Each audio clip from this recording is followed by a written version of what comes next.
Today we're going to take a look at this beautiful 900 series Ford tractor.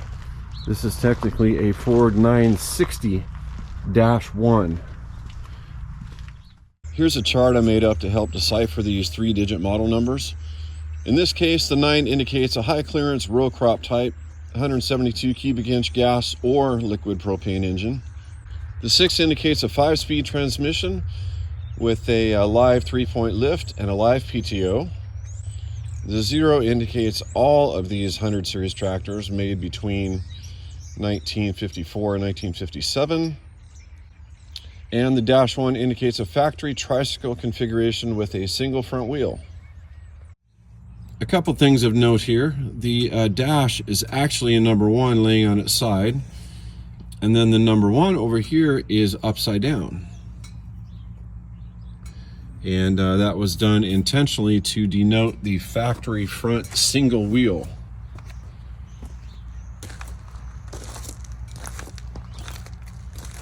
So for the serial number, for whatever reason, they have a diamond before and a diamond after. All the numbers in between the diamonds are the serial number of the tractor. This was made in 1956. I'm going to give it an oil change, check all the fluids, give it a good once over just to make sure it's ready for another season of work, because I use this tractor a lot. And it's large enough and powerful enough that it can handle just about anything I need to do around here.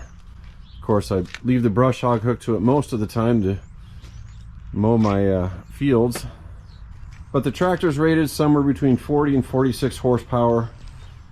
This little girl's got power steering. Here's the pressure line, the return line, and the fluid reservoir. And you might think power steering is not necessary, but let me tell you, it is nice. Especially with that single front wheel, it's not uncommon for me to rotate that steering wheel 4 or 5 complete revolutions, like if I'm making a tight turn. You know, about on the 3rd or 4th revolution, you're really appreciating that power steering.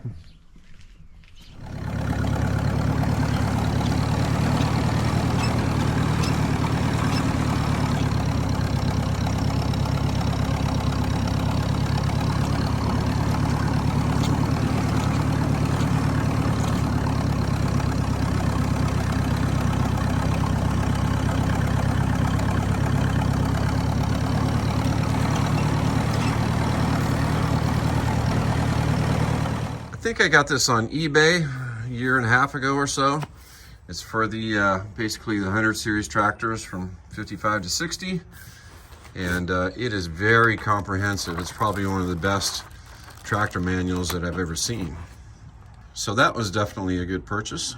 If you didn't know already, this tractor has a built-in toolbox.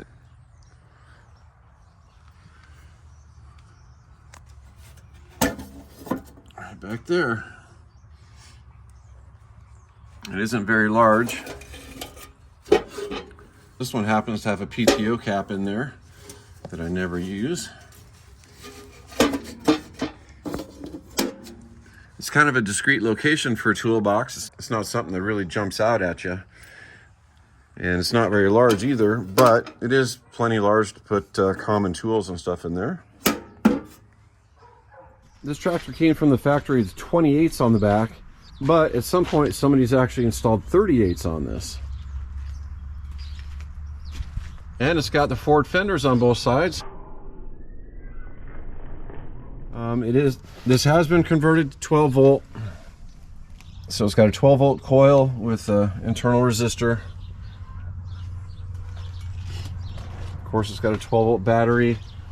And over here we have a alternator. The original oil filters on these were the canister type, so there would have been a bolt through the end. You pull the bolt out, kind of like a Farmall Cub, except sideways. You pull the bolt out, pull the canister off, and then replace the filter element inside. But a lot of times people replace those with these spin-on types just because they're easier to deal with.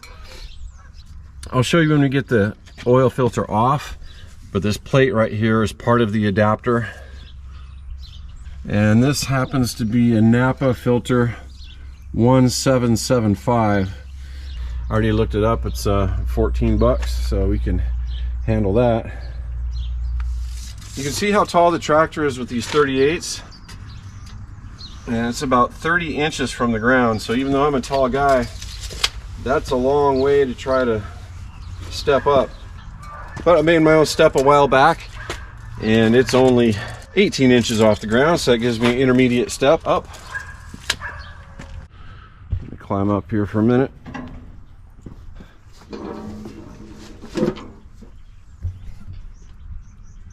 The original proof meter still works, except for the hour meter that's frozen at 1800 hours. And then we have amp gauge, temp gauge, and oil pressure, which all work. I installed a headlight switch here. The headlights work. This is a 5-speed tractor with a reverse. It's got 3 vertical positions, 1, 2, and 3. And then it's basically got 3 horizontal positions, 1, 2, and 3. I did a video tutorial on this gear selector a while back. If you're interested, go check that out. I can't say that I'm a big fan of this design. It's a little bit cumbersome, but it's not terrible, and it's just like anything else, you get used to it. The tractor is equipped with 1 remote right here, and it's still got lines attached to it, although I've never tried it. I actually do own a hydraulic top link that I might fool around with someday. If hydraulic lines weren't so expensive, I would have done it already, but right now it's on the shelf for some time in the future. It's got live hydraulics, which is really nice. And it's also got a live PTO. So the way this kind of works is the clutch has basically 3 positions here. When it's released, it's engaged, right? And everything is spinning, everything's working, and the clutch is engaged to the engine. All the way down, the clutch is completely disengaged, the PTO stops spinning. But the 3rd position is in the middle. You kind of hold it right there. In this position, the clutch is still disengaged from the motor, but the PTO starts to spin. So you can sit there with your foot sort of halfway on the clutch. For example, with this brush hog, if I come to a stop for some reason and I want to start going, I can lift up my foot to this middle position, get the brush hog completely engaged and spinning, and then I release the clutch the rest of the way. Of course, it grabs the gears and the tractor starts moving. So I know it doesn't look like much. It's a little bit rough looking, old and faded, but this is one of the best functioning tractors that I own. Maybe the easiest starting tractor that I own. So let me check all the fluids. We'll get the engine oil changed, and then we'll get it fired up. I'll give you a short demo on this old girl. Engine oil is right here. It's a little bit low and a little bit dark, but not terrible. But she's definitely due for an oil change now, so we'll get that done here in a minute. The hydraulic transmission and rear end fluid looks good. It's at the full mark and does not need to be changed, so we'll leave that alone for now. All right, let me check the coolant.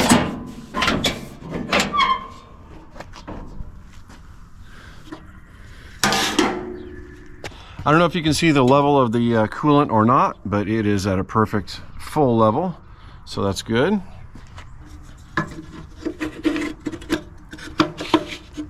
This is where you check the fuel as well. There is no fuel gauge, so I just get myself a paint stick.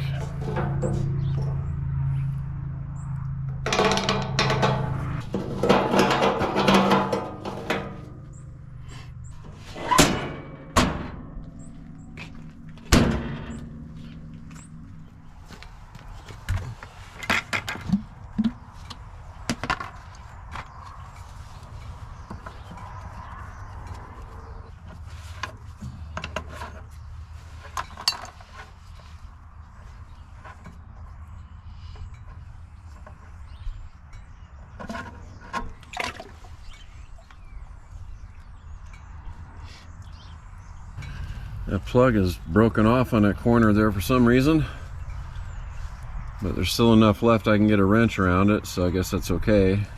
Let me get this cleaned up and we'll let that drain for just a little bit.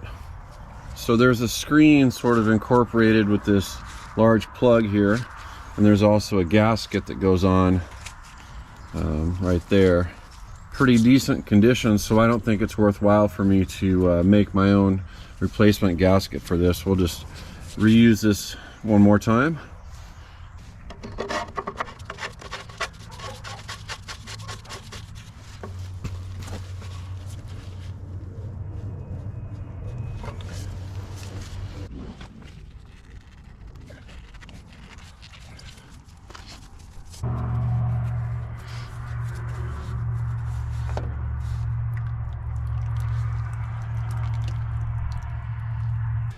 All right, here's the adapter plate that I was referring to earlier, and this nut with the threaded nipple on it. That's all part of the adapter for the spin-on oil filter.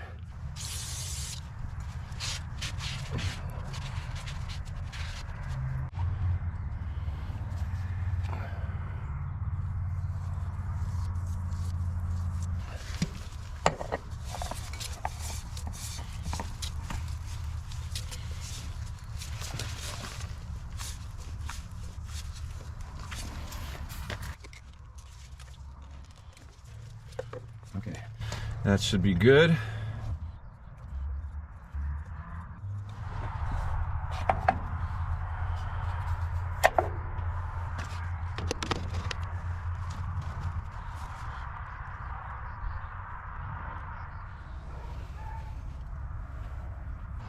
That looks pretty good. I think we'll leave it there.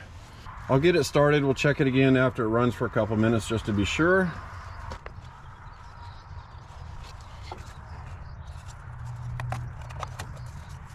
And when you change the engine oil, it's a good idea to change the oil in the air bath oil cleaner as well. Use the same oil as you're using in the engine. All right, I'm gonna get it fired up, and then we'll check the system for leaks and go from there. Watch how easy this thing starts up.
All right, mission accomplished. I got the oil and filter changed, no leaks. If you want to hang out for another minute or so, I've got some added footage of me mowing some tall weeds on my property with the brush hog. I think it was back last spring. Some of that stuff I was mowing was about 8 foot tall. And of course this tractor didn't have any trouble with it at all. Take care everybody, we'll see you next time.